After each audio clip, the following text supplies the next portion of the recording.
Assalamualaikum warahmatullahi wabarakatuh. Perkenalkan nama saya Salvia Alfadila dengan NIM 230306049. Saya dari Prodi Peternakan Fakultas Pertanian Universitas Sumatera Utara. Di sini saya akan menjelaskan tentang metabolisme lipid atau lemak.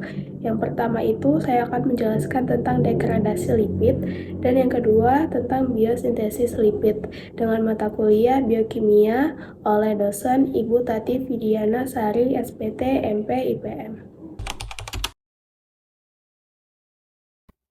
Yang pertama, saya akan menjelaskan tentang degradasi lipid atau lemak.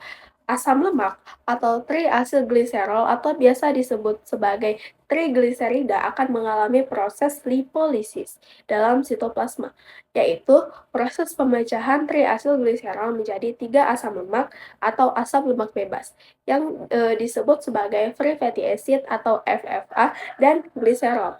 Gliserol dan asam lemak ini yang akan memasuki ke dalam proses metabolisme.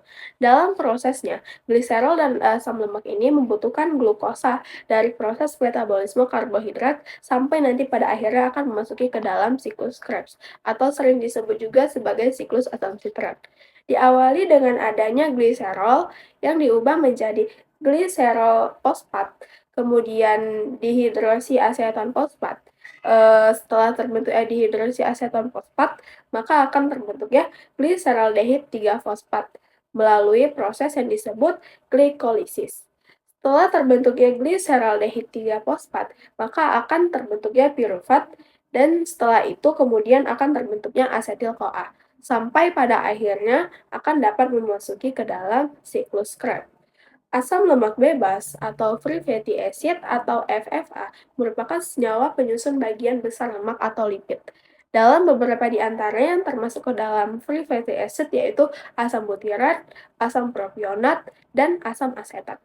Kemudian asam lemak tersebut akan dioksidasi sehingga membentuk asid CoA atau acyl coenzim A. Selanjutnya, acyl coenzim A ini akan memasuki tahap beta oksidasi di dalam mitokondria sebanyak 5 kali sampai terbentuklah asetil CoA. Asetil CoA inilah yang akan memasuki ke dalam siklus Krebs sampai pada akhirnya terbentuk sebuah energi atau ATP. Selanjutnya yang kedua itu ada biosintesis asam lemak atau sintesis de novo yang dimulai dari asetil CoA yang diubah menjadi malonyl CoA oleh asetil CoA karboksilat atau ACC.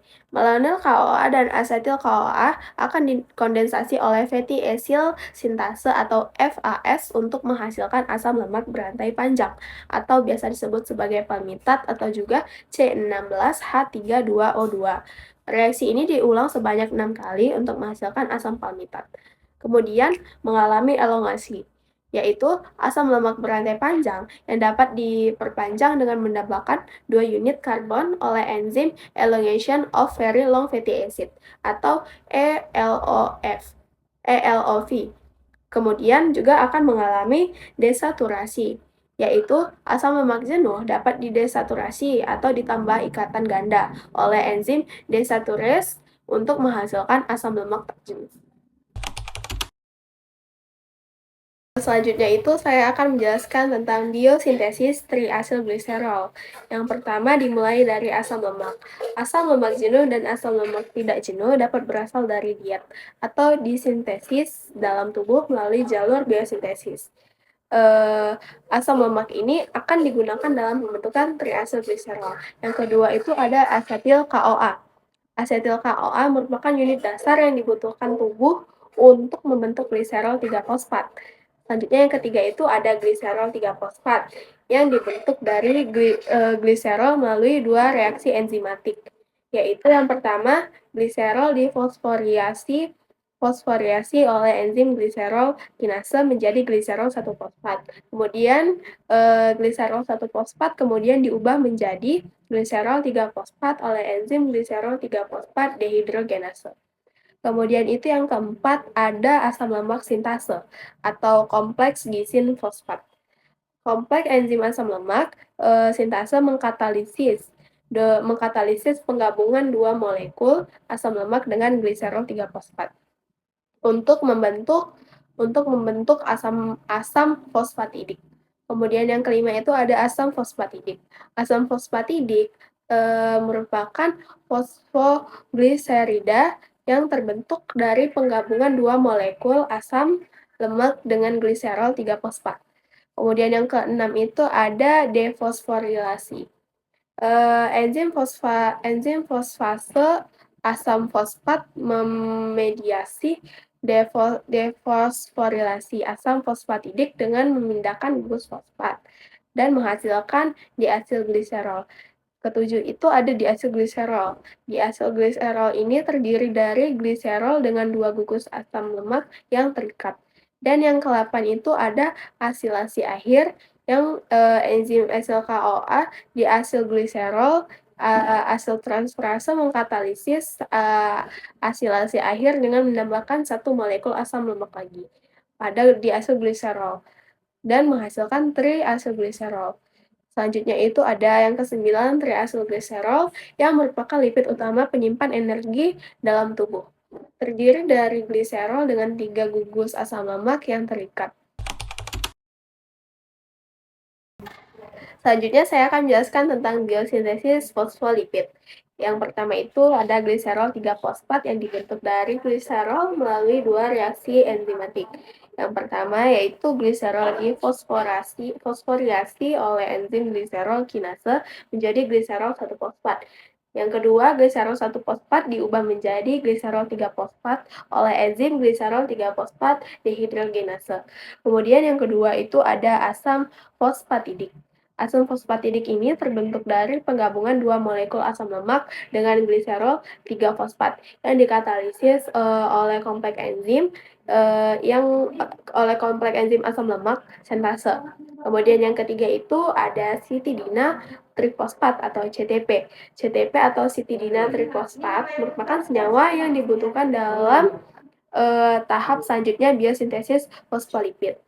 CDP yang keempat itu ada CDP diasilgliserol. CDP diasilgliserol sintase. Enzim CDP diasilgliserol sintase ini mengkatalisis reaksi antara CTP dan asam fosfatidik untuk membentuk CDP diasilgliserol. Reaksi ini memerlukan ion Mg2+ sebagai kofaktor.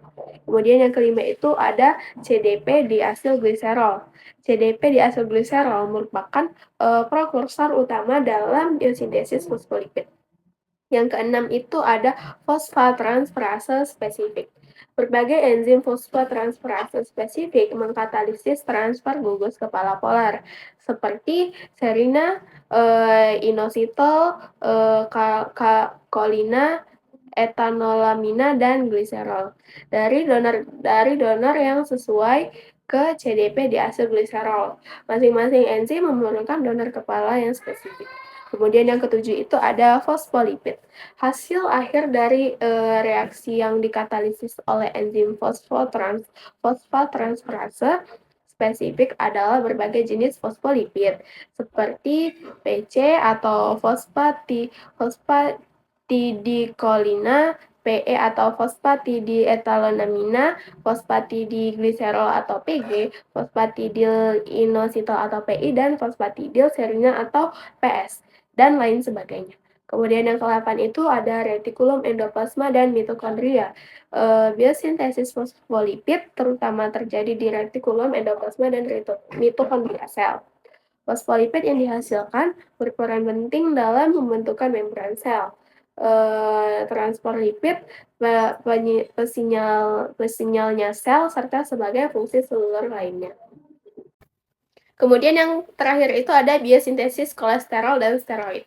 Yang pertama itu dimulai dari pembentukan mevalonate, yaitu asetil KOA diubah menjadi mevalonate melalui serangkaian reaksi enzimatik yang dikenal sebagai mevalonate pathway. Kemudian yang kedua itu ada pembentukan squalen.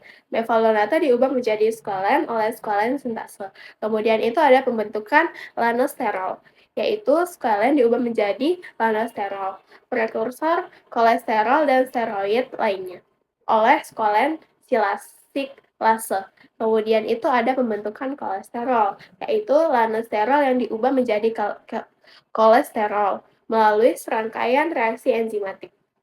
Kemudian selanjutnya itu ada pembentukan steroid, yaitu kolesterol yang diubah menjadi berbagai steroid lainnya, seperti hormon adrenal, hormon seks, dan, asam empedu oleh enzim steroidogenik.